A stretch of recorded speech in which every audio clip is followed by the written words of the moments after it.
Or we might put the question this way: just exactly what is the gospel? It's a very interesting question to ask your Christian friends in different churches. What is the gospel?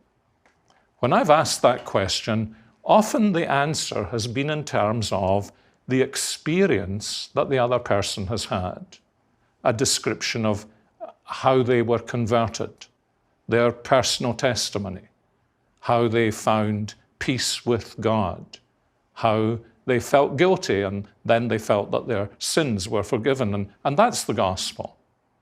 Of course, that's not the gospel at all. That's the consequence of the gospel. That's the experience of the gospel.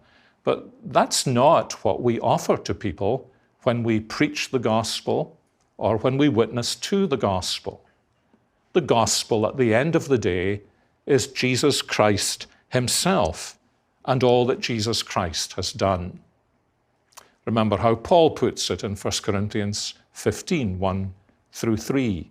Here's what is of absolutely first importance: that Christ died according to the Scriptures, that Christ was raised, that Christ has died for our sins, and therefore in Jesus Christ there is forgiveness.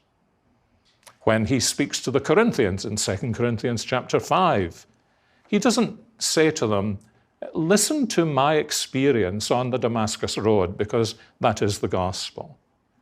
No, he proclaims to them that God was in Christ reconciling the world to himself, that he didn't count our sins against us, but he counted them against Jesus Christ. And it's on the basis of that, the gospel, that Jesus Christ is offered to sinners as a Savior, and we come to Jesus Christ and put our trust in him.